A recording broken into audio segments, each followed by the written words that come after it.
se inicia aos 12 anos de idade, né, e vai até os 21 anos. Judicialmente, assim, aos 18 anos, já sou maior de idade, já respondo por conta própria, né? Mas, falando da parte neural, até os 21 anos, mas existem algumas pesquisas que já estão querendo mudar para 24 anos. Ou seja, tem muitos adolescentes que estão entrando cada vez mais tarde no mercado de trabalho. Com isso, a responsabilidade, comprometimentos, as coisas vai ficando, eles vão aprendendo, desenvolvendo mais tarde. Então, essa parte neural aqui do nosso cérebro, que chama o neocórtex pré-frontal, que ele fica nesta região aqui, ele se inicia a maturação aos 12 anos de idade. E a maturação dele para aos 21 anos. Então, ele vai toda essa fase. Então, por isso que falo que a adolescência vai até os 21 anos. É quando a menina começa a menstruar, né? Já com 12 anos. Hoje já é assim. Não, aí é que tá. Não, porque a adolescência, na verdade, ela é considerada mais na parte... a puberdade e a adolescência, né? A puberdade, ela está relacionada ao desenvolvimento do corpo, né? A transformação, tanto a transformação do corpo, como as meninas, os seios, né? Aí começam os pelos e tal. E depois a parte neural, que daí ela é relacionada ao cérebro mesmo, e aí é a adolescência. Então, nós temos jovens que entram na puberdade, mas não entraram na adolescência ainda. Então tem essa diferença de quando a gente... não é porque ele menstruou, vamos dizer no caso de meninas, né? Porque ela menstruou que ela já é adolescente. Porque o hormonal pode estar antes isso tá, porque está desregulado, porque os dois deviam começar juntos, ou não? Não necessariamente. Mas aí o pessoal confunde muito, generaliza a adolescência como, virou mocinha, já é adolescente. Entendi. Não, é a parte neural e a parte hormonal, o desenvolvimento do corpo, tá? Então, a parte neural mesmo se inicia aos 12, que é a maturação. Agora, o corpo, ele pode começar a desenvolver e a menstruação das meninas, por exemplo, pode vir aos 9, 10 anos de idade. Mas aí já tá, eu acredito, né, que você já está num desequilíbrio precoce aí, porque o corpo da menina e a mentalidade não acompanha. Por isso que a gente vê muitas meninas de 12, 13 anos que parecem um mulherão, tão enormes. Já são mocinhas e tal. Só que aí quando você começa a conversar, você vê que é uma criança. Por conta disso, entendeu? A adolescência é uma coisa, a puberdade é outra. Então existe esse relógio biológico aí que às vezes pode ir um antes do outro. Sim. Que interessante. Isso é muito bom para nós mães, né? Os meus filhos já passaram, mas vai ser bom para eu olhar para os netos agora, né? Porque são informações, por exemplo, eu não sabia que ela não anda junto, né? Não, nem sei. A puberdade com essa maturidade emocional que é a partir dos 12 anos que começa no cérebro. Isso. Que interessante. A partir dos 12 anos que ele começa a maturação. Entendi. Por isso que às vezes, muitos de nós pais, a maioria dos conflitos começa justamente por conta do quê? De você olhar para o seu filho e ver que já é uma menina, mulher, já é um homem praticamente de estrutura, tá? Corporal. Só que a gente quer bater de igual para igual. Só que aqui não está formado, essa parte neural não está formada, ela não está madura. Então não adianta a gente querer exigir coisas deles que o cérebro não vai acompanhar. Por isso que começam os conflitos. Então eles ainda teoricamente são crianças. São crianças, interessante isso. Eles são bem espertos para pegar muitas coisas, mas não tem maturidade. Mas emocionalmente para tomar decisões, sim. Ainda são crianças. E interessante que na visão sistêmica, né, sempre as crianças, elas estão trazendo conflitos, coisas profundas ali do pai e da mãe, que eles precisam olhar, mas não tem a consciência, né? Uma das coisas que atinge muito, né, as crianças ou adolescentes nessa fase aí, e que muitas vezes as pessoas não fazem ideia. E sempre quando a gente fala de visão sistêmica, é sempre sem julgamento, sem apontamento, sem acusações, é simplesmente olhando com um olhar de amor. Mas uma coisa que interfere muito, mas muito mesmo, são os abortos. Abortos que vêm antes das crianças, esses abortos provocados ou não, na visão sistêmica são considerados como filhos, né? A partir do momento que houve lá, né, o óvulo e o esperma, eles se conectaram, criou-se vida. Quando a gente fala de visão sistêmica, já é vida, né? Aquilo já conta como um filho. Se ele ficou 1 hora, 1 semana, 1 mês, o tempo que ficou, não importa. A energia dele já existiu. A gente sempre vai falar do pertencimento, né?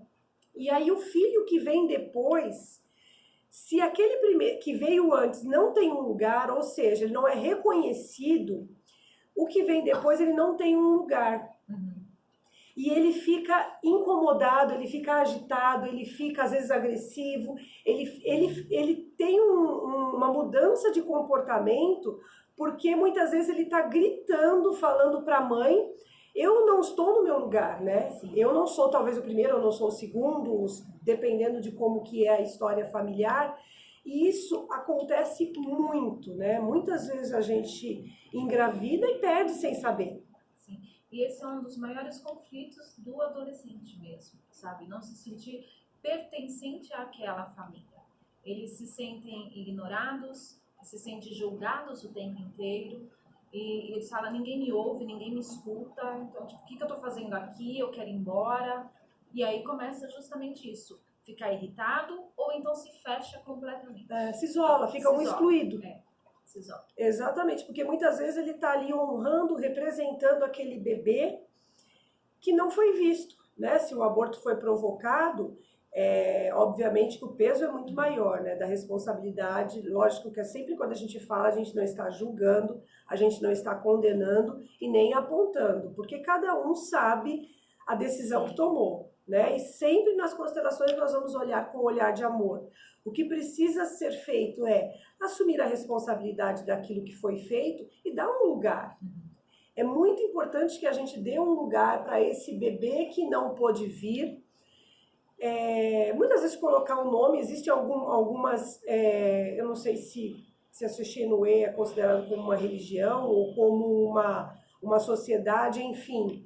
Eles fazem cultos aos bebês, às vezes natimortos ou que não nasceram, né? Porque eles dão um lugar, colocam um nome, eles fazem um ritual. E é importante um respeito para entender que aquele bebê terá sempre o seu lugar. E quando a gente toma o nosso lugar, isso aconteceu comigo, né? Eu tive... a minha mãe teve uma gravidez gêmea, ela nunca soube, porque ela perdeu esse segundo bebê, né? Que era a minha irmã gêmea. Quando ela, acredito que estava de 3 meses, ela teve um sangramento. Mas é interessante que eu sempre senti que eu era gêmea. Na minha cabeça, isso quando eu era criança, né? Eu tinha bonecas gêmeas, eu falava que a minha irmã era gêmea, eu tinha certidão de nascimento de bonecas gêmeas, porque de alguma forma eu sentia que eu tinha. E você incluiu ela. Incluí ela sem saber. Interessante isso. Porque é uma dinâmica inconsciente. Só que eu me sentia muito excluída. É como se eu, inconsciente, me excluísse para honrar aquela minha irmã que não teve o seu lugar. Né? Porque é como se ela não existisse ali, naquele sistema. Ou seja, eu não era a 3ª filha. Eu era a 4ª filha. E eu não tinha o meu lugar. E quando já de adulta, obviamente, com as primeiras constelações que eu fiz, eu observei isso e aquilo fez um sentido no meu coração e eu pude entender os meus comportamentos, por que eu me excluía, por que eu me isolava, que é o que você falou. A gente se isola, uns se tornam agressivos e outros se isolam. E eu me isolava e eu estava sempre eu com as minhas 2 bonecas e eram sempre iguais. E inconscientemente eu trazia isso. E quando eu vi isso numa constelação, eu fiquei assim impressionada, porque fez todo sentido para mim.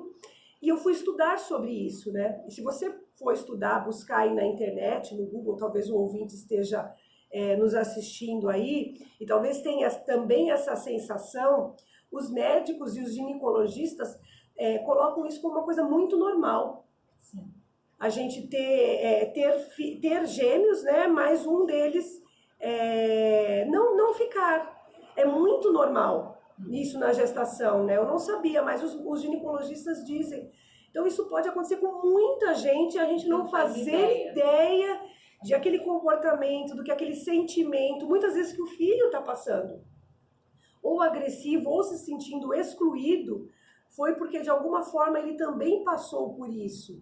E o nosso inconsciente traz essa memória genética, né? Traz essa memória ali. E aí, diante dessa situação, eu fui conversar com a minha mãe, né? Aí ela me falou que teve esse sangramento e falou para mim que eu tinha um monte de parentes gêmeos. E que que de todos esses parentes, só um estava vivo. Nenhum ficou, sobreviveu os 2 gêmeos. E aí eu falei, nossa, o que isso tem, né, que eu carrego aí na minha história? Foi uma consciência bem interessante sobre esse comportamento. Eu me lembro muito bem na minha adolescência, né, eu era aquele adolescente que se excluía. E eu me excluía muito, eu estava no meio de todo mundo e eu me sentia muito sozinha, né? Quantas pessoas não passam por isso? Já é natural nessa da fase, que é uma fase assim, de lidar com os hormônios. É uma forma até errônea da nossa parte de chegar e falar assim, é assim mesmo, adolescente é assim mesmo. Não, não é. A gente precisa dar muita atenção para isso, para esses momentos, porque isso é um passo para a depressão, esse isolamento. Então a gente precisa tomar muito cuidado, prestar muita atenção com o comportamento. Está se isolando com mais frequência, só fica no celular, opa, vamos conversar, ter um diálogo. É muito importante isso. A gente vai entrar aqui no intervalo comercial e logo que a gente voltar, eu queria que você, Márcia, falasse desses comportamentos que a gente acha normal, né? Que todo mundo fala, adolescente é normal. E é interessante você trazer isso para o ouvinte, né? Para a gente entender de que forma que nós, pais, podemos lidar com essa situação de que todo mundo diz que é normal e que você está dizendo que, na verdade, não é. Okay. Então, a gente vai para o intervalo comercial e daqui a pouquinho a gente volta.